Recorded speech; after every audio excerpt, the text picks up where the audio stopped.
10초 딱 보신 다음에 그분의 좋은 점, 장점, 지지할 점을 몇 가지라고 그랬어요?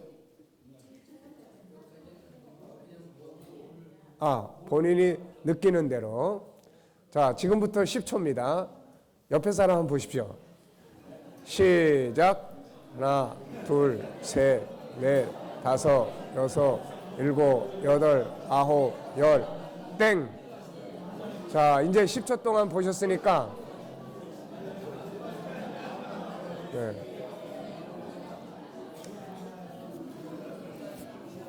네.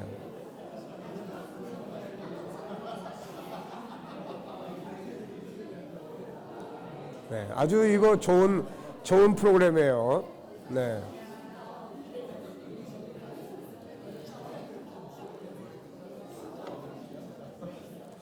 어제도 자, 이제 너무 즐거워하시네. 어제도 그 존 스펜스의 이야기를 했습니다마는 1분 묵상. 그래서 그 짧은 시간이지만 뭔가 이렇게 자기를 돌아볼 수 있는 시간, 자기를 격려할 수 있는 시간, 이런 것들이 굉장히 큰 효과를 발휘를 합니다. 10초지만 옆에 사람과의 좋은 관계를 이렇게 가질 수 있는 아주 좋은 그런 행동인 것 같아요. 적극적으로 한번 사용을 해보시기 바랍니다. 자, 이제 오늘은 우리가 공부하는데 조금 집중을 해야 될 것 같습니다. 이제 과정 진행을 좀 많이 해야 되니까요. 운영 시스템은 어제 우리가 어떻게 운영하는지 다 충분히 살펴봤고요. 자, 존귀함의 의미 12가지만 각 이렇게 별로 한번 해보고 지나가겠습니다. 자, 먼저 이쪽 팀부터. 첫째, 둘째, 예, 네, 네, 예, 네, 네, 네, 네. 박수 한번 해주세요. 너무 잘해요. 네. 어제 뭐 과외 좀 하셨나요? 대단합니다. 자, 그 다음에 이쪽 두 줄이 지금 어떻게 전사자가 많으신 것 같은데. 자, 저긴 첫째, 목사님 몇째? 스스로가 지치기. 예, 그 다음. 예, 예, 네, 예, 네. 잘하셨는데 여긴 전사자가 많아. 자, 이쪽에 첫째. 스스로 가치 인정하는. 예, 예, 예, 네, 네. 그 다음에요? 그 뒤에. 네. 네. 네. 저 뒤에. 네. 그 다음. 끝났습니까? 네. 잘하긴 했는데 여기는 다 보고 하셔요. 네. 수고하셨습니다. 자, 그래서 우리가 뭐에 하나에 좀 집중할 수 있는, 여러분들이 앞으로 이제 심리 상담 우리가 이거 아주 잘할 수 있어요. 네, 얼마든지 이제 바깥에서 오히려 뭐 신학교나 이런 데서 상담 공부해가지고 실제적 상담이나 이거 하기가 그렇게 쉽지가 않잖아요. 근데 이 훈련을 우리가 이렇게 하면은 충분히 다 이렇게 상담하고 치유할 수 있고 다 할 수 있습니다. 제가 이 운영 과정을 통해서 심리가 치료되는 과정을 이렇게 보면서 참 신기하다 하는 느낌을 제가 몇 번 가진 일이 있었어요. 근데 어떻게 보면은 그게 전혀 이상한 건 아니잖아요. 성경을 그래서 제가 성경에서 심리를 상징하는, 심리를 표현하는 말들이 심령, 마음 이런 것들인데, 이걸 한번 다 찾아보니까 한 1600개 이상 나와 있어요. 이 성경 속에. 그러니까 성경만큼 사람의 심리를 다루는 전문 서적이 없고, 세상의 심리학자들은 사람의 마음 속에 들어갈 수가 없어요. 그래서 나타나는 것만 봐가지고 하는 거예요. 그래서 현재까지 100한 5, 60년 역사 속에서 심리 치료의 방법이 한 400가지 이상 됩니다. 그 중에서 요즘 사람들이 사용하는 게 한 10가지 정도 된다고 해요. 그런데 성경은 스가랴 12장 1절에 있는 것처럼 사람 안에 심령을 지으시니가 가라사대. 예? 또 계시록 2장 3장을 보면 예수님께서 나는 너희의 마음을 보고, 그러니까 우리들의 생각까지도 아시기 때문에 예수님처럼 하나님처럼 심령 치료에 심리 치료에 대가가 없는 거죠. 전문가가. 그래서 우리가 이러한 전문적인 걸 가지고 다뤄 나가면은 됩니다. 그런데 이제 그 중에서도 이제 아주 중요한 것들이 뭐냐면은 암송하는 거예요. 암송. 그리고 이제 그때그때마다 이제 적용하는 이런 부분들이죠. 그래서 우리가 아까 이야기한 존귀함의 의미, 이제 이런 것들을 우리가 늘 이렇게 전문적으로 암송해 하고, 또 그 이제 환자들한테도 이제 우리가 말씀 카드를, 그래서 이제 시중에도 나와 있지만 우리가 사용할 말씀 카드들을 많이 만들어야 돼요. 이제 그래서 그런 카드들을 줘서 이번 주간에는 이걸 꼭 암송해 가지고 오세요라든지 이제 이런 방법으로 심령을 이제 다루어 가게 됩니다. 그러니까 그런 걸 익숙하게 하시면 돼요. 자, 이제 2장에서 보겠습니다. 지난 시간에서 우리가 1장에서 뭘 다뤘죠? 세상에서 가장 귀한 게 뭐냐? 그거는 바로 인간이다. 이 부분에 대해서는 뭐 안 믿는 사람들도 다 공감을 하죠. 그래서 세상에서 모든 기업들이 뭐 인재를 발굴하는 거에 굉장히 많은 투자를 하게 되고 그러죠. 결국 사람이다. 결국 답은 사람이다. 이런 말들을 이제 하고 있는 겁니다. 자, 하나님이 인간에게 주신 최고의 선물. 왜 인간이 최고의 보물이 되는 것일까? 이 장에서는 이제 그 이야기를 다룹니다. 자, 강의 듣기로 넘어가겠습니다. 인간은 어떤 존재인가? 앞장에서 우리는 이 세상에서 최고의 보물은 사람이라는 사실을 살펴봤다. 그렇다면 인간이 이처럼 세상에서 그 어떤 것보다도 위대한 보물인 이유가 무엇인가? 그 답을 세상은 잘 몰라요. 그러면서도 인간이 가장 중요한 보물이고 해답이다라는 것은 다 이해를 하고 인정을 하고 있는 거죠. 사람이 어떤 존재인지를 잘 모릅니다. 철학, 과학, 종교는 이것을 밝혀보려고 많은 노력을 기울이고 있지만 인간은 이것을 알 수가 없어요. 인류 역사는 한마디로 무엇을 하는 거냐면은 사람을 찾고자 하는 인간의 노력입니다. 자기를 찾고자 하는 인간의 노력이에요. 철학적 노력, 사람을 찾기 위해서 가장 먼저 시작된 노력은 철학입니다. 자연스럽게 생긴 거죠. 이게 학문화되기 전에도 이미 인간은 자연스럽게 철학을 다 합니다. 왜냐하면 자기가 존재하고 있는데 자기가 존재의 배경을 몰라요. 분명히 내가 현재 여기에 있는 건 사실인데 내가 왜 오게 됐는지, 내가 뭐 때문에 오게 됐는지, 나는 누군지, 내가 어디로 가는지 이런 건 자연스럽게 궁금함이 생길 수밖에 없는 거예요. 이거는 에덴 동산에서는 이런 문제가 없었죠. 아버지가 다 알려주셨고 스스로 내면 속에서 자기를 이해하는 지혜가 있었기 때문에요. 지혜라고 하는 것이 무엇이라고 이야기했습니까? 지혜가 하는 일 두 가지. 네, 우리 교회에서는 금요일 날 요즘에 이 잠언을 늘 강의를 하는데 이 지혜가 하는 일이 두 가지가 있어요. 이게 아니면 지혜가 아니에요. 첫째는 지혜는 하나님께로 인도하는 것입니다. 하나님께로 인도해요. 그래서 잠언 1장 7절에서 솔로몬은 여호와를 아는 것이 경외하는 것이 지식의 근본이다. 그러니까 지식은 기록된 어떤 것을 말하는 것이고 지혜는 떠오르는 어떤 아이디어, 깨닫는 이치를 말하는 거예요. 그러니까는 하나님을 깨닫고 하나님을 아는 것이 아니면 이건 지혜가 아니에요. 이게 지금 세상 사람들이 말하는 뭐 지식, 지혜 그거는 참 지혜가 아닙니다. 하나님을 멀어지게 하는 것이기 때문에 정말로 참 지혜는 하나님께로 가까이 가도록 안내해 주는 역할을 해요. 이 지혜가. 그래서 잠언에서는 지혜를 가진 자는 나를 알게 될 것이고 이런 말씀들이 나오는 거예요. 두 번째는 지혜는 뭘 하게 합니까? 내 안에 뭐가 들어있는지를 알게 해줘요. 내가 누군지를 알게 해줍니다. 내 안에 5가지 성품을 깨닫게 해줘요. 그리고 그걸 활용할 수 있게 만들어줍니다. 이게 지혜예요. 그래서 잠언은 그거를 우리한테 소개해주는 다양한 이야기들을 하고 있는 것입니다.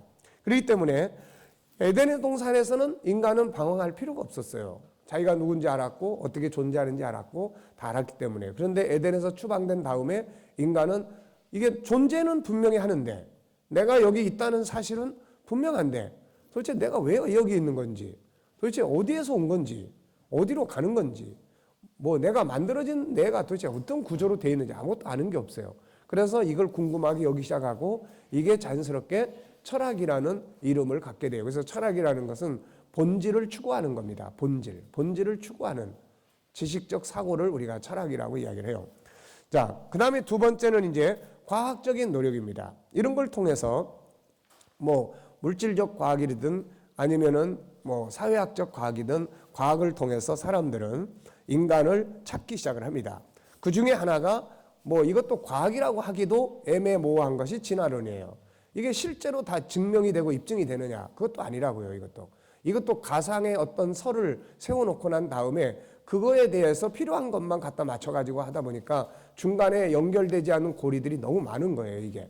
그래서 이런 부분도 이 올바른 과학은 아니지만 그래도 학교에서 과학적 지식이라고 해서 이 부분을 가르치고 있는데 그게 바로 진화론이에요. 근데 진화론의 가장 큰 문제점은 인간을 영적 존재가 아니라 육적 존재로 본다는 거죠. 그러다 보니까 인간이 동물에게서 가장 발전한 존재다. 동물과의 관계 속에서 설명을 해버리는 거예요. 여기서 정신세계의 발전이 없고 육체적인 물질적인 것만을 추구하는 존재가 되죠. 인간다움보다는 물질적 강자가 되기 위한 노력만을 하게 되고 진화론은 적응하지 못하는 건 다 도태되고 강한 자는 살아남는 약육강식의 구조를 가지고 있고 이 속에서 수많은 사람의 고통이 있게 되고 세상은 온통 강한 자만 되기 위한 경쟁. 지난날의 열강시대 또 독일의 히틀러가 세계를 유대인들을 학살하면서 가장 근거로 삼았던 것이 이게 약육강식이에요. 이 적응하지 못하는 게 도태하는 건 자연스러운 자연의 이치다. 이거는 이런 이론을 기반으로 해서 자기의 잘못된 행동들을 정당화시켰던 거죠.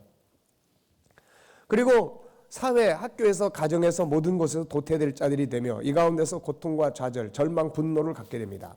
이런 것들이 가정 속에 들어오면 자식들은 부모를 공경하는 게 아니라 부모가 빨리 돌아가시기를 기대하고 사는 거죠. 이게 도태되기를 바라는 거죠.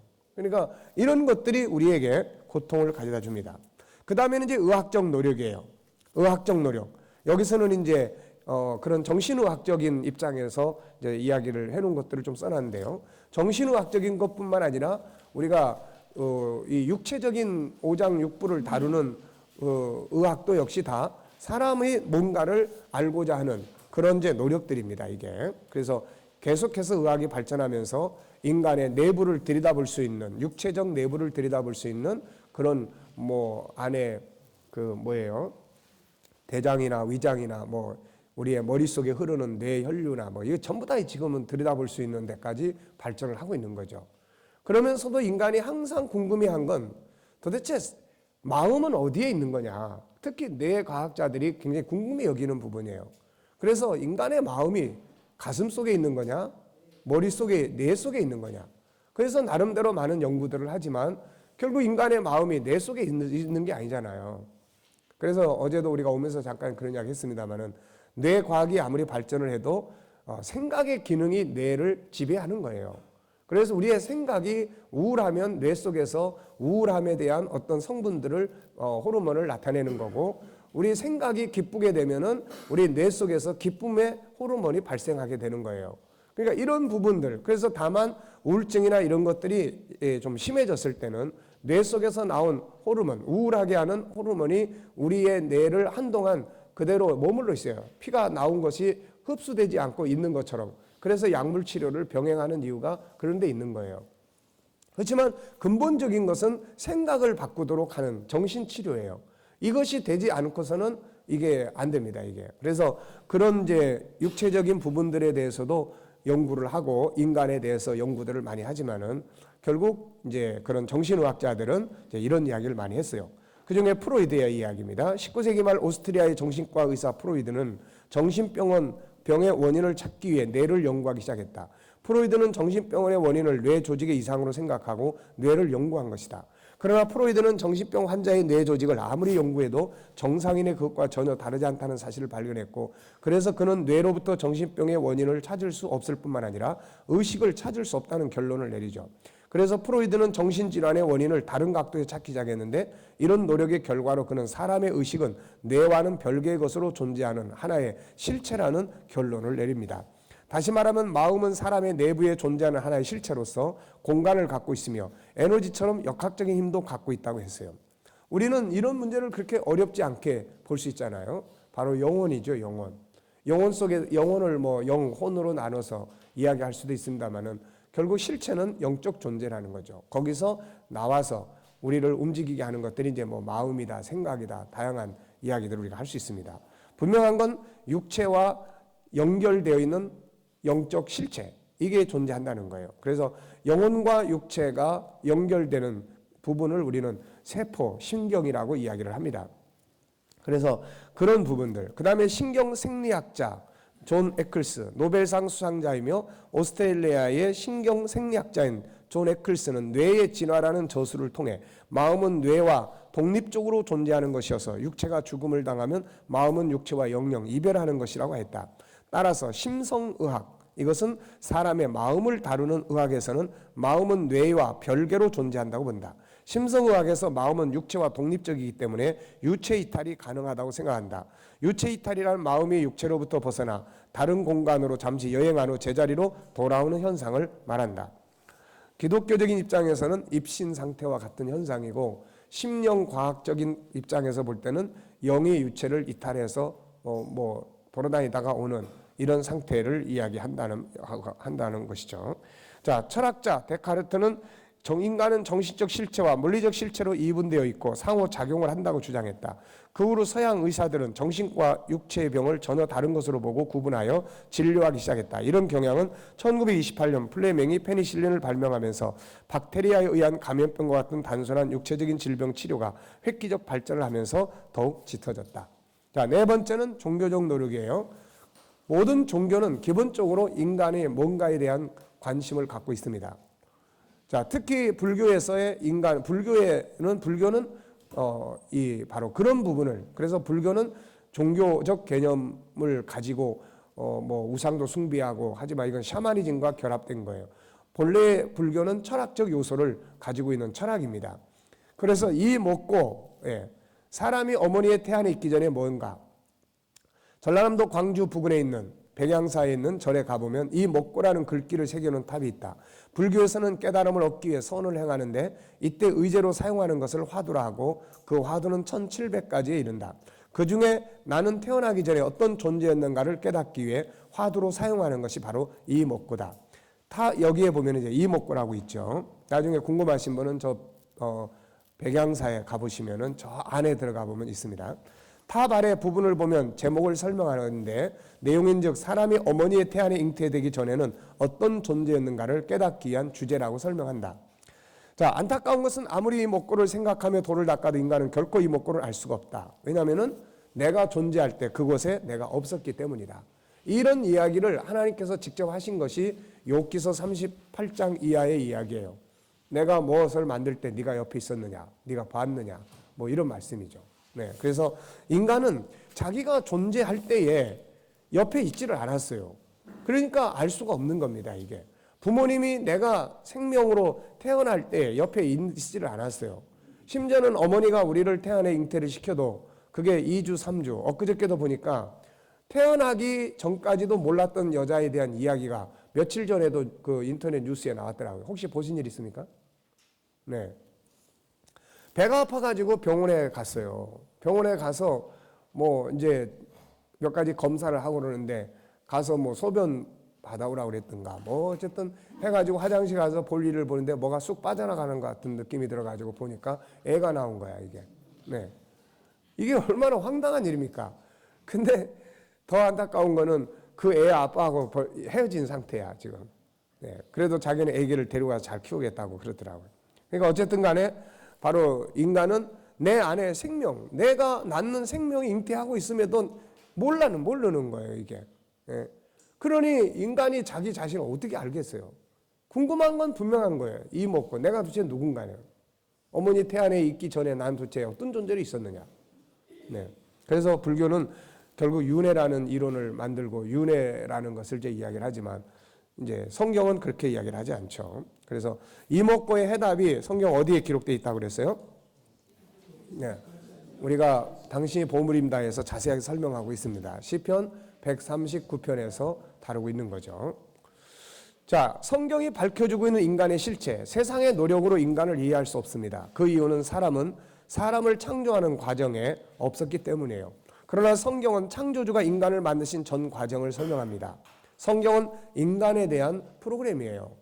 인간을 선택하게 된 기획, 하나님의 능력, 하나님의 재능을 우리가 연구하다 보면은 굉장히 많지만 재능 개발에 대해서 제가 고민을 많이 하다가 인간 속에 있는 재능의 영역이 뭐 다중지능, 이 사람을 이야기한 미국의 심리학자 가드는 인간의 재능을 8가지로 분석을 했어요.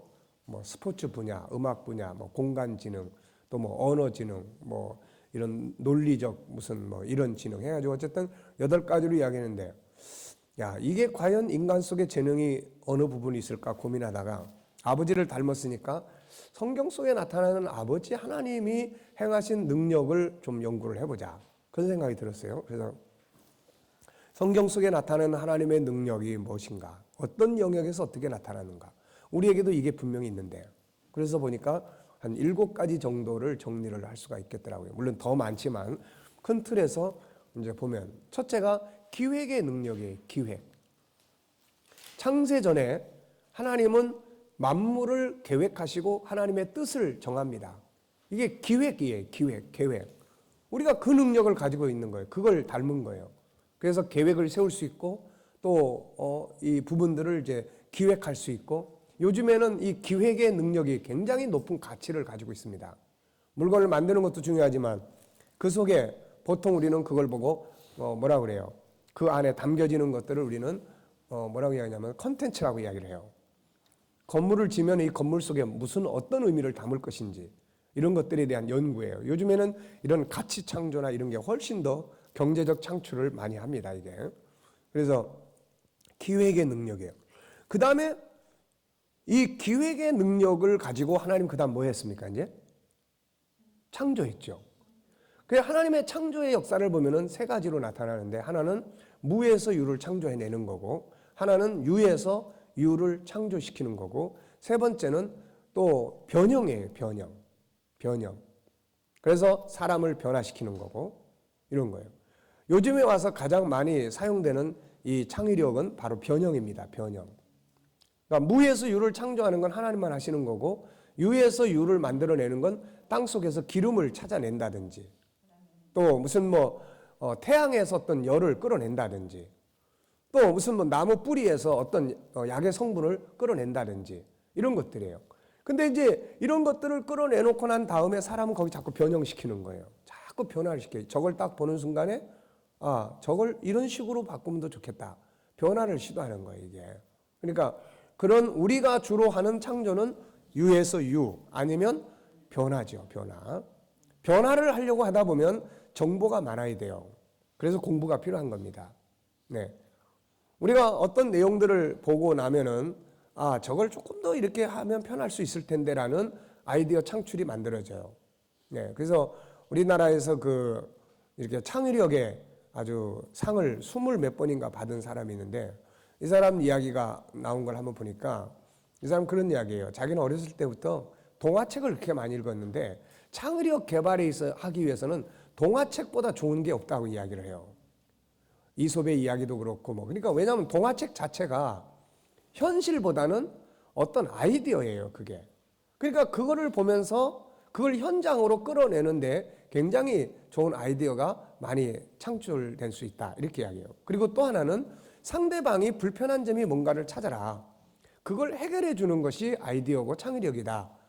그냥 앉아가지고 어떻게 하면 더 좋은 걸 만들어낼까, 이거보다는 상대방, 내 거를 쓰는 상대방이 무엇에 대해서 불편해하는지를 체크를 하고 그 불편을 해소시키는 쪽으로, 그러면 항상 실용성 있는 이 창의력을 만들어낼 수 있다, 이렇게 이제 이야기를 합니다. 굉장히 좋은 말이에요.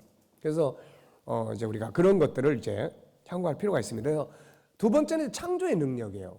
그 다음에 세 번째는 뭡니까? 이제 여호와께서 그 보좌를 하늘에 세우시고 그 정권으로 만유를 통치하시는도다.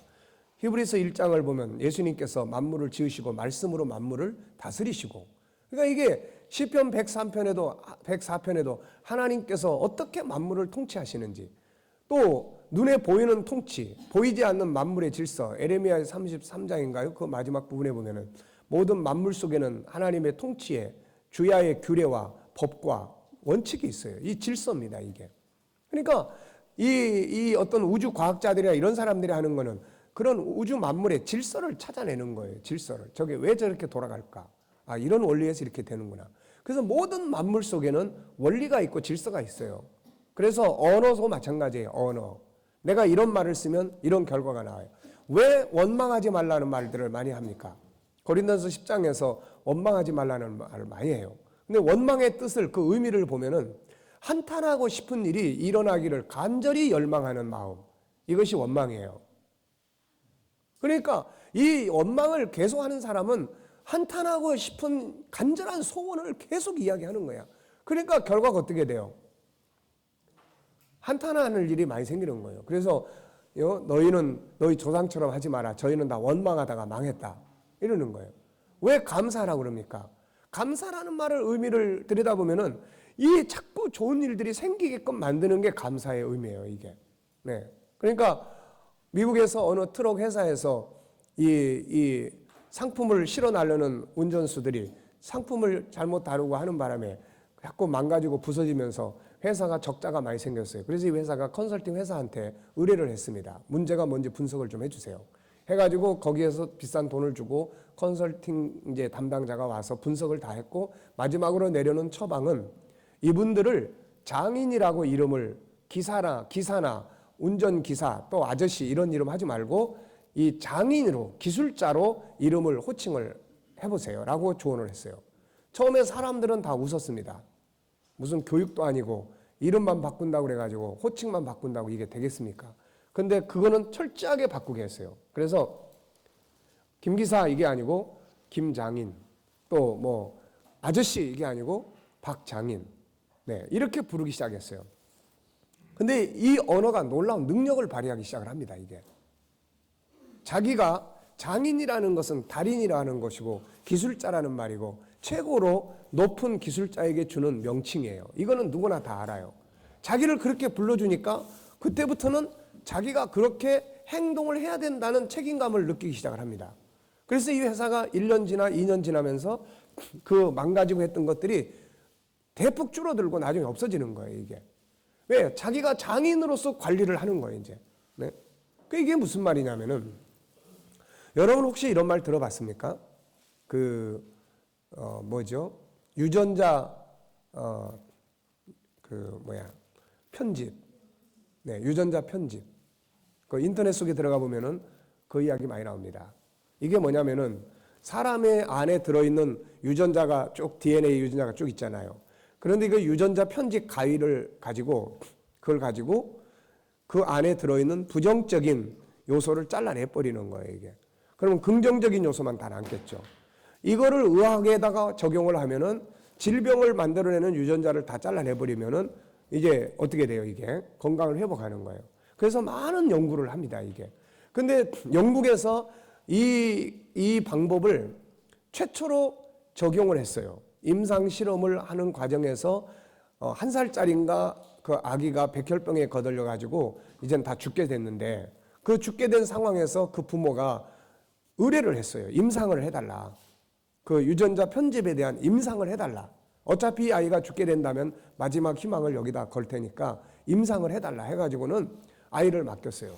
이 과학자들은, 이제 의학자들은 그동안 연구한 걸 가지고 그 아이 속에 들어있는 그 질병의 유전자를 잘라낸 거야, 실제로. 그래가지고 완전히 건강해진 거야, 얘가.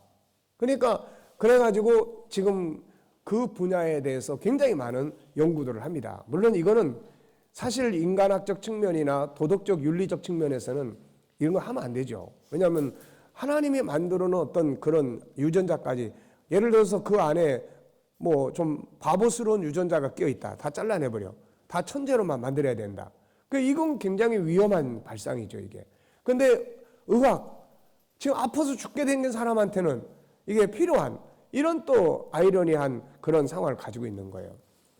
제가 그 뉴스를 방송을 통해서 쭉 들으면서 야, 정말 이게 우리 삶에도 진짜 이게 필요하다.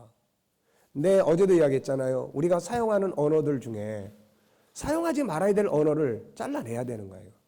이걸 잘라내요. 편집을 해야 돼요. 그래서 내가 사용하는 말들 중에 나쁜 말, 부정적인 말. 그래서 성경을 보면은 말을 바꾸라는 이야기가 얼마나 많습니까? 잠언 18장에서 말 한마디가 사람을 죽이고 살리고 하는 거고. 그러니까 이런 부분들에 대한 것을 우리가 잘라내는 거예요. 그 회사는 말 한마디를 교체함으로써 부속 하나, 언어에 대한 부속 하나를 교체함으로써 회사가 가지고 있는 적자나 이런 것들을 전부 다 고칠 수가 있는 거예요, 이게. 그러니까 우리가 그런 부분들에 대해서 이렇게 바르게 만들어 가는 것은 아주 중요합니다. 자, 뭔 이야기가 하다가 이렇게 길어졌는지 모르겠는데. 하나님의 그런 역사, 능력. 그래서 세 번째가 뭐예요? 관리의 능력이에요.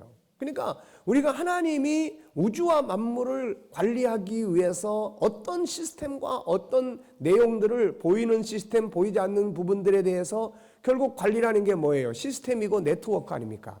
하나님의 관리 시스템은 조그만 어린아이 하나로부터 모든 인간에게 다 유기적으로 연결되어 있고, 이게 요즘의 세계적인 네트워크의 형성이에요. 이런 것들이 구글이나 이런 거, 뭐 페이스북이나 이런 거 전부 다 세계가 애나 어른이나 다 네트워크를 형성하고 있지 않습니까? 이게 하나님의 그런 관리 시스템에 대해서 우리가 많은 연구가 필요해요.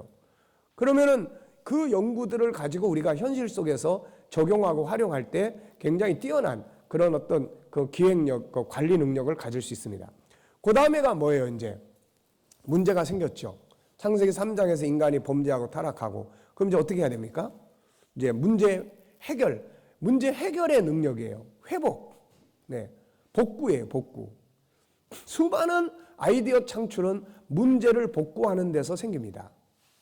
아이디어나 이 창의력이 그냥 앉아가지고 생기는 게 아니에요. 문제가 부딪혔을 때 문제를 복구하는 과정에서 더 나은 시스템들이 계속 개발이 되는 거예요. 그래서 하나님의 복구 시스템이 하나는 회복, 그 다음에 또 하나는 뭐예요? 더 나은 변화, 그 다음에 또 뭐예요? 발전이에요. 이런 것들이 바로 하나님의 그런 어떤 관리 시스템 속에서, 복구 시스템 속에서 나타나는 현상들이에요. 그걸 우리가 성경을 통해서 쭉 연구를 해보세요.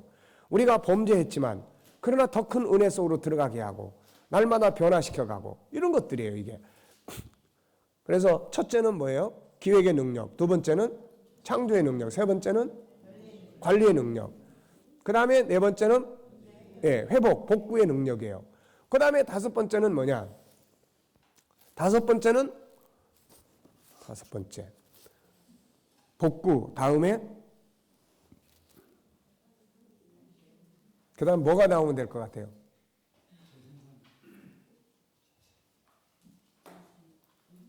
지금 몇 가지 했죠? 네 가지. 자, 그 다음에 또 하나는 이제 뭐냐면은, 이제 또 하나는 완성의 능력이에요. 완성. 하나님의 일은 시작하다가 그만두고 중단하는 게 아닙니다, 이게. 그래서 완성의 능력이에요. 완성의 능력. 그래서 요한계시록 21장 6절에서 마지막 선언하는 게 뭐예요? 이루었도다예요. 창세기 1장에서 시작된 일이 이루었도다. 중간에 포기하는 게 아닙니다, 이게. 그래서 우리도 끝장 토론 이런 거 많이 하잖아요. 요즘 국회에서 그냥 끝장 토론. 그래서 완성하는 능력이에요.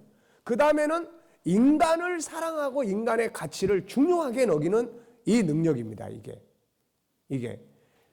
그리고 한 가지는 이따가 제가 확인해가지고 다시 알려드릴게요. 그래서 이런 능력들이 우리 안에 아버지를 닮은 능력으로 작용을 하고 있다. 그런 이야기예요. 이해됩니까? 그래서 우리가 이런 부분들을 이제 개발하고 찾아내서 우리도 변형시키고 창조하고 기획하고 관리하고 복구하고 인간을 중심으로 한 다 있어도 이게 빠져버리면 안 돼요.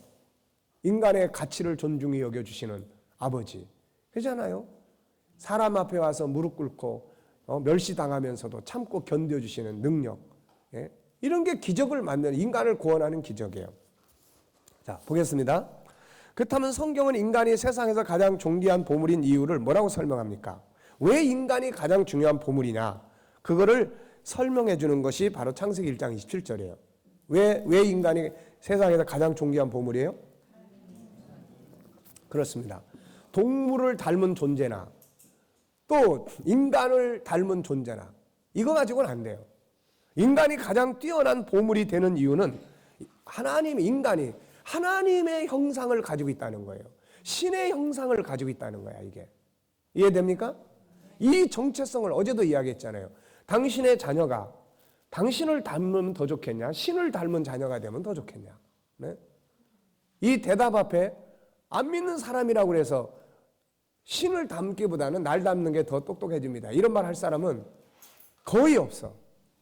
네, 제가 지금까지 물어본 사람들 중에는 하나님을 믿든 안 믿든 상관없이 이왕이면 신의 아들이 되는 게 더 좋죠. 네. 자, 그러니까 이 속에 답이 들어있는 거예요. 하나님의 형상, 하나님의 이미지, 하나님의 형상, 신의 형상, 이보다 더 인간의 위대함을 보여주는 말은 없습니다.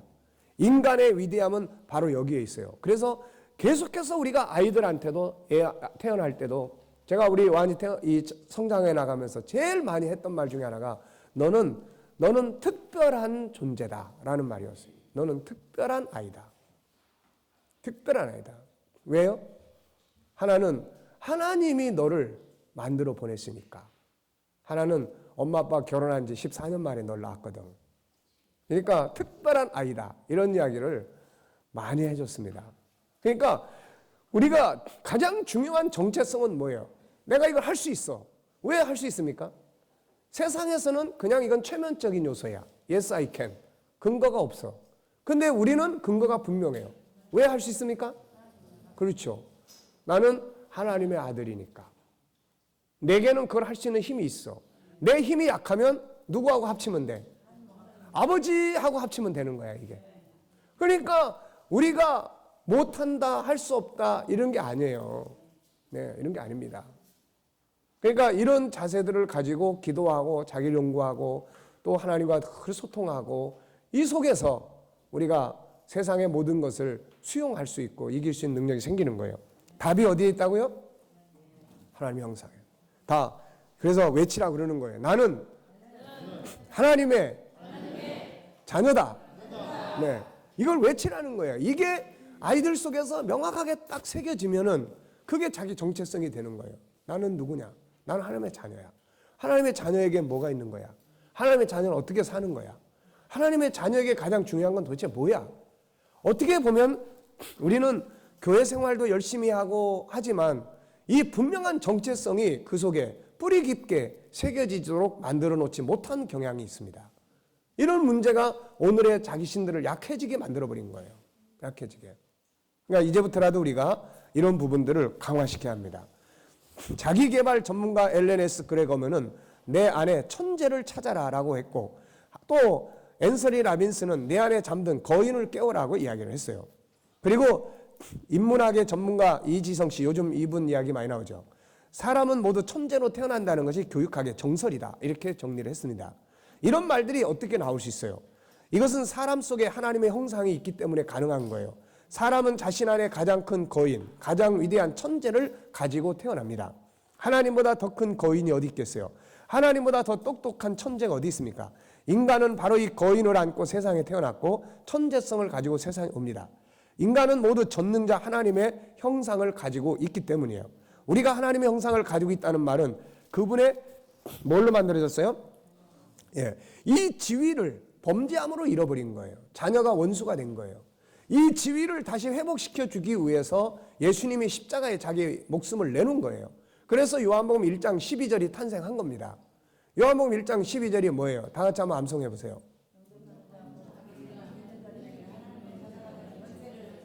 자녀가 되는데 뭐가 있어요? 권세가 있는 거야. 이 말씀은 창세기 3장에서 창세기 1장 27절로 다시 회복되게 되었다. 이 이야기를 하고 있는 거예요, 이게. 그러면 27절이 회복이 됐으면 그 다음에 뭐 해야 돼요? 28절을 살아야 되는 거예요. 28절을 살면 그 다음에 뭐가 돼요? 29절이 되는 거야. 29절이 되면 그 다음에 뭐가 돼? 이제 30절, 31절, 30절은 다른 생물들에 관한 이야기니까 31절이 되는 거예요, 이게. 이게 창조의 질서예요. 27절이 회복이 되면 그 다음 28절이 이루어지고 28절이 이루어지면 29절의 결과가 오고 이 결과가 얻어지면 31절에서 최종적 결론이 이루어지는데 여호와 보시기에 힘이 좋은 삶을 만들게 되는 거예요. 네. 그러니까 이런 창조의 질서를 우리는 바르게 알고 거기에 맞춰서 회복해가는 운동을 해야 되는 거죠. 자, 인간이 하나님의 이 자녀이기에 능력이 있고 존귀한 것입니다. 최고의 선물, 하나님이 인간에게 준 최고의 선물은 뭐예요? 예, 그분의 형상이에요. 이게 바로 최고의 선물이야. 아버지가 이 신이 창조주가 인간에게 줄 수 있는 최고의 선물, 그거는 그분을 닮은 그분의 형상이라는 거예요. 이게 페이스북 CEO가 딸에게 준 최고의 선물은 52조의 돈이 아니고 자기를 닮게, 그 가정에 태어나서 아버지를 닮게 했다는 데 있어요. 그래서 그 아기는 그의 자녀가 된 것이고 그는 그 아기를 사랑하는 것이며 모든 것을 딸에게 줄 수 있는 거죠. 사실 그 아기는 더 큰 선물을 안고 세상에 왔어요. 이 사람이 이걸 발견해야 되는 거예요. 그것은 이 아이가 자기를 닮기 이전에 누구의 형상을 그 안에 갖고 왔어요? 하나님의 형상을 갖고 세상에 왔다는 사실을, 이거를 깨달아야 되는 거예요. 이게 사람들은 아기가 세상에 빈손으로 오는 줄 알아요. 그래서 다 빈손으로 왔다가 빈손으로 간다 이런 말 하죠. 근데 이건 잘못된 이야기예요. 인간은 빈손으로 오는 게 아닙니다.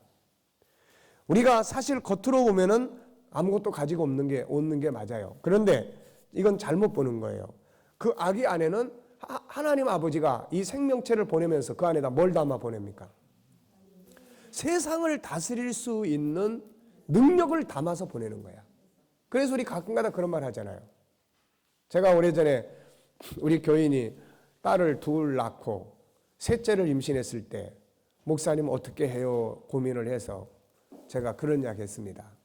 얘는 얘 먹고 살 거 다 갖고 나오니까 나중에는 그래서 낳았어요. 그래가지고 얘를 볼 때마다 그 엄마 항상 나보고 목사님 때문에 너 나온 거야. 그런 이야기 늘 하죠. 근데 우리 어른들이 그런 이야기 많이 했잖아요. 지 먹고 살 거 다 갖고 나오는 거야. 네. 이게 그냥 하는 말이 아니에요, 여러분. 알고 보면 우리 안에는 세상을 다스릴 수 있는 어마어마한 능력을 안에 갖고 태어나는 거야. 이해됩니까? 이걸 우리 엄마들이 알아야 된단 말이에요. 그래야 아이 교육이 바르게 세워질 수가 있는 거야, 이게. 그 안에는 세상을 다스릴 수 있는 하나님의 형상, 가장 큰 거인, 가장 위대한 천재의 특성을 안에 담아가지고 온단 말이에요, 이게. 그래서 내 안에 잠든 거인을 깨워라, 천재를 찾아라. 이 사람들의 말이 그냥 말이 아니에요, 이게. 이 사람들은 안에 있는 실체가 뭔지 분명히 모르면서도 이야기를 했겠지만, 그렇지만은 이 사람들은 공통적으로 인간 안에는 어마어마한 능력이 담겨져 있다는 것을 알고 있는 거예요. 그래서 사실 이 내 안에 잠든 거인을 깨우라는 저자, 이 사람 같은 경우는 좋은 크리스찬인 것 같아요. 그 사람의 속에 여러 가지 이야기들을 많이 써놨는데, 서구에서 미국이나 이런 쪽에 쓴 사람들이 대체적으로 크리스찬들이에요. 다만 이제 이단적 요소를 가진 사람들도 더러는 있습니다. 예를 들면 성공한 사람들의 7가지 습관이라는 책을 쓴 사람 누구죠? 네, 그 사람이 이제 몰몬 교수예요. 근데 종교적인 면만 빼면 자기 개발서로서는 한 번쯤 읽어볼 만한 아주 중요한 책입니다. 근데 이런 사람들의 이 사람이든 다 서구적 개념은 인간 안에는 겉에 나타난 게 이게 중요한 거 아니다. 그래서 그 영상 가운데 저는 우리 교인들한테 보여드렸습니다만은 뭐예요? 세상에 2명밖에 없는 그 희귀 환자가 태어났는데 이 부모가 항상 이 아이는 살이 찌질 않는 거예요. 그래가지고 25kg 이상을 넘어간 일이 없을 정도로. 그래가지고 걔 사진을 올려놓고 밑에다 댓글을 쓰면서 사람들이 얼마나 아주 악한 댓글을 쓰냐면은 총을 쏴서 자살을 해서 우리로 하여금 너를 다시 보지 않게 해달라든지 이럴 정도로. 근데 그 엄마가 항상 하는 말이, 너를 정의할 때 겉에 난다는 것으로 너를 정의하지 마라. 겉에 나타난 너의 모습이 네가 아니다. 네 안에 있는 것으로 정의를 해야 된다. 이게 얼마나 중요한 가치관입니까, 이게. 그래서 이 아이가 커가지고 대학도 졸업하고 책도 쓰고 자기는 그런 꿈을 키워온 거예요. 그런 꿈을. 그러니까 우리가 사람을 대할 때 왜 성경이 사람을 외모로 평가하지 말라고 한 이유가 어디에 있는지를 우리는 알아야 돼요. 외모로 사람을 평가하지 마라. 정말 중요한 건 내면의 세계다. 네, 겉사람은 후패하지만 속사람은 날로 새로워진다. 이걸 볼 수 있어야 된다는 거예요. 이거를. 이 안에 있는 하나님의 형상을 볼 수 있어야 된다는 거죠. 이게. 그래서 하피즈의 열어보지 않은 탄생의 선물이라는 시는 일부분 이런 이야기가 있습니다. 당신은 태어난 날 받은 선물들을 열어보지 않았답니다. 손으로 직접 만든 선물들이 아주 많이 있죠. 신이 당신에게 보낸 것이랍니다. 사랑하는 신은 주저없이 말합니다. 내가 가진 모든 것은 너의 것이기도 하다. 당신은 태어난 날 아주 많은 선물들을 열어보지 않았답니다. 내게 주신 선물을 열어봐야 돼요. 하나님이 자기에게 주신 엄청난 능력을 열어보지도 않았던 사람에 대한 책망에 대한 비유가 성경 속에 있어요. 뭔지 아십니까? 엄청난 능력을 줬는데 열어보지도 않고 가지고 주인 앞에 그대로 간 사람 있잖아요. 한 달란트 받는 사람. 한 달란트 받는 사람. 이 사람은 뚜껑도 안 열어본 거예요. 그러면서 세상 탄식하고 사회 구조를 원망하고 부모를 원망하고 가정을 원망하고, 네. 아무것도 안에 있는 걸 꺼내 쓸 생각도 하지 않고 뭐가 있는지도 모르고 그냥 간 거예요. 그 하나님이 뭐라 그럽니까? 네? 네가 그렇게 땅속에 묻어둘 바엔 은행에라도 갖다 놓았으면 이자라도 받아서 올 거 아니냐.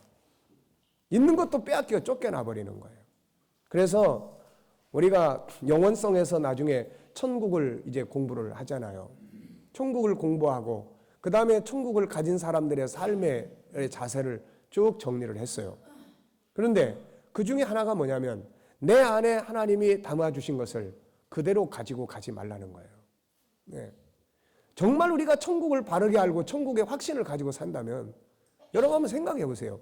하나님이 우리 안에 담아줘가지고 너 이거 가지고 가서 세상을 다스리면서 행복도 누리고 내 이름도 빛내고 영광도 나타내고 하라고 준 건데 그거 아무것도 안 쓰고 맨날 세상에서 원망하고 불평만 하고 한숨만 쉬고 그러다가 달랑달랑 하나님 앞에 돌아간다면 아버지가 좋다고 하시겠습니까? 이거 아니잖아요. 여러분 천국을 바르게 한다는 것은 인생관을 확 뜯어 고친다는 이야기를 의미합니다. 아무것도 뜯어 고치지 않고 그러면서 맨날 천국만 소망한다고 살아요? 천만의 말씀이에요. 천국에 딱 들어갔을 때 쫓겨납니다. 쫓겨나는 거예요. 천국을 안다는 건 단순히 위에 있는 하늘의 나라에 대해서 내가 믿고 소망하고 산다는 게 아니에요, 여러분. 오늘의 삶을 책임 있게 살아야 된다는 책임감이 전제되어 있습니다. 그렇지 않습니까? 그런 거 없이 그냥 천국만 맨날 믿고 뭐 저 높은 곳을 향해서 눈물만 흘리고 소망만 가지고 그러고 살다 가는 거, 이것이 천국 신앙 아니에요. 천국을 제대로 알아보십시오. 예수님이 이 땅에 오셔가지고 시간을 낭비했습니까? 뭐를 낭비했습니까? 낭비한 게 없어요. 네. 그러니까 우리는 내 안에 있는 것들을 부지런히 세상에서요, 성경에서 제일 책망하고 나쁘게 여기는 게 뭔지 아십니까? 부족하고 연약한 거, 이거 나무라지 않아요. 오히려 연약할 때 주님은 더 강하게 일합니다. 근데 성경에서 도저히 용납이 안 되는 것이 뭔지 아세요? 게으른 거예요. 게으른 거. 게으른 건, 이 악하고 게으른 종아. 게으른 거예요. 근데 세상에서 제일 게으른 사람이 누군지 아십니까? 자기 안에 있는 것을 개발하지 않는 사람이에요. 여러분 한번 생각해 보세요. 일단 우리가 뭔가 부지런하다 그러면은요, 바깥에 나하고 떨어져 있는 일을 하느냐 안 하냐예요. 그 다음에 더 가까운 데에 있는 것은 뭐예요? 밥상 차려놨는데 게을러 가지고 숟가락질도 안 하는 사람이에요. 이보다 더 가까이 있는 게 뭐예요? 옆에 밥그릇 차려놓은 것보다 더 가까이 있는 게 뭡니까? 내 안에 있는 거예요. 내 안에 있는 거. 내 안에 있는 거. 근데 내 안에 있는 것들을 개발할 생각도 않고 쳐다볼 생각도 안 하면 이거는 옆에 있는 밥 안 먹는 사람보다 더 게으른 사람이에요, 이게. 이게 최고로 게으르고 악한 사람이에요. 그러니까 우리는 부지런해야 돼요. 내 안에 하나님을 모시는 일에, 내 안에 있는 하나님이 주신 이 5가지 성품을 개발하는 일에, 이걸 개발해서 세상을 당대하게. 우리가 성도들이 와서 기도할 때 보면요, 어떤 때는 막 짜증날 때가 있어요. 제가 기도 소리를 딱 들으면. 왜? 승리의 영광을 돌리는 기도 소리 하는 사람은 별로 없어요. 다 와서 징징징 짜고 다 울고 다 그냥 잘못했다 그러고 회개했다. 그러면 회개하면서 눈물을 펑펑 쏟으면 뭐합니까? 나가가지고 다 아무것도 바뀌는 게 없는데. 네? 이게 가증한 거예요, 다. 이게. 그렇지 않습니까? 이게 가증한 거예요. 네. 와가지고는 그냥 맨날 알고 지은죄, 모르고 지은죄 다 용서해 주시옵시고, 우리가 뭐 누구 앞에서 어떻게 한 거, 누구 앞에서 뭐 어떻게 한 거, 어떻게 뭐 사람 앞에서 한 거, 막 그냥 흘러가는 물, 그거 보고 뭐라 그래요? 네? 그릇처럼 그냥 줄줄줄줄 다 하는데, 딱 기도 끝나고 그 다음에 밖에 나가서는 바뀌는 게 그냥 아무것도 없어. 그대로 살아 다. 도대체 무엇을 회개에 잘못했다는 건지, 예? 도대체 무엇을 회개를 한다는 건지, 예? 우리 목회자들도 똑같잖아요. 이런 일들이 얼마나 많습니까? 뭔가 회개 대회 해가지고 거기서 뭐 회개를 외치고 뭘 하는데 가서 바꿔야죠. 기득권도 바꾸고 삶도 바꾸고 체질도 바꾸고 인생을 싹 바꿔 나가는 거죠. 근데 그런 것들이 없는, 이제 뭔가 자기 안에 있는 걸 가지고, 이번에 애가 학교에 가가지고 엄마 내가 막 이번에 이거 부분에 내가 1등 했어, 성공했어. 그리고 막 와서 엄마한테 엄마 나 이거 오늘 아주 내가 이 성공했어. 그리고 해야지 이게 영광을 돌리는 거 아닙니까? 네? 하나님 앞에 와서도 하나님 내 힘들지만 이번에 내 이 재능 중에 이 성격, 이 성품을 가지고 내가 이 싸움에서 이겼습니다. 하나님 잘했죠. 뭐 이렇게 좀 해보란 말이죠, 이게. 이해됩니까? 네. 그래서 신앙이, 아버지도 뭔가 자식이 와서 좀 잘했다는 소리 좀 들어야지. 맨날 아들이 얻어맞고 이 코피 칠칠 흘리고 와가지고선 아버지 다리 절뚝절뚝 해가면서 와가지고 머리 다 쥐어뜯겨 가지고 와가지고 또 뭐 아버지. 그래서 선물을, 보따리를 열어야 됩니다. 그 보물을 알려주고 사용할 수 있게 하는 것이 좋은 부모야. 자식이 태어났는데 그 자식 속에 뭐가 있는지도 모르고 자기식대로 자기가 살아온 스타일대로 그냥 자기 받은 상처를 다 거기에 폭발시키고 그러면서 그렇게 살아가서는 안 되는 거예요, 이게. 좋은 선생이 뭡니까? 바로 자기 아이 속에 뭐가 있는지를 정확하게 알고 그거를 찾아내서 훈련시키고 할 수 있는 게 좋은 선생이고 그렇다는 이야기죠. 안타깝게도 많은 부모와 세상은 이 세상에 온 천재들을 바보로 만들고 있는 거예요. 진화론의 잘못이 뭡니까? 여기서 창조론이 옳으냐 뭐 이런 이야기 논쟁할 필요 없죠. 그러나 전능한 하나님의 형상을 가진 인간을 단지 동물이 좀 더 발전한 존재라고 말하는 것은 진짜 바보 같은 소리예요. 자, 우리는 전능한 하나님의 형상을 가진 그의 후손이기를 바랍니까? 아니면 동물의 후손이 되기를 바랍니까? 당신의 자녀가 전능하신 하나님의 형상을 가진 자로 인식되기를 원합니까? 아니면 동물의 후손이 되기를 원합니까? 이건 뭐 안 믿는 사람도 다 신의 자녀가 되길 원한다고 하죠. 동물의 세계는 과거나 현재나 문명이 없어요. 그들은 살다가 도태됩니다. 그들 속에 철학이 있나요? 과학이 있나요? 문학이 있나요? 도덕과 윤리가 있나요? 창조의 세계에서 오직 사람에게만 하나님의 형상이 주어졌다는 사실은 얼마나 놀라운 일인가. 결론, 기억해야 됩니다. 인간이 세상에서 가장 존귀한 보물인 이유는 뭐예요? 신의 형상을 가지고 있기 때문이다. 네. 신의 형상을 가지고 있기 때문에 나와 당신은 물론이고 우리의 자녀들 역시 전능자의 형상을 가지고 세상에 태어난다는 것을 명심하자. 그리고 그것을 기반으로 인성교육이든 학문교육이든 해야 된다는 것입니다. 자, 10분간 휴식하겠습니다.